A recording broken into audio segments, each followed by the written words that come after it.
বেনে বউ নামটির সাথে সবার হয়তো পরিচিতি আছে। এই মিষ্টি হলুদ রঙের পাখিটিকে কে না চেনে।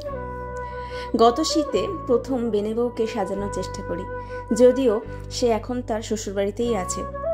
তাও মেয়ের জন্য মন খারাপ তো করে, তাই আবারও ভিডিওটাকে পোস্ট করলাম তোমাদের জন্য।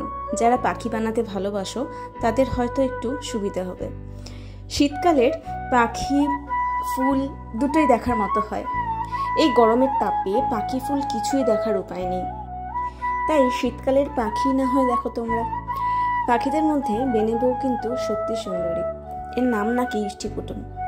দেখো তো কেমন সাজলাম আমার বউকে। আমি কোনোদিনও দেখিনি, শুনেছি পলাশ গাছ নাকি দেখতে পাওয়া যায়, তাই একটা পলাশ ডালও কিন্তু তত্ত্বতে পাঠিয়েছি।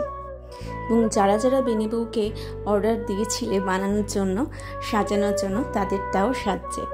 একটু অপেক্ষা করো, সবারটা সঠিক সময় সবার বাড়িতে পৌঁছে যাবে। ততক্ষণ সাথে থেকো, পাশে থেকো, সাথে নিও অনেক ভালোবাসা।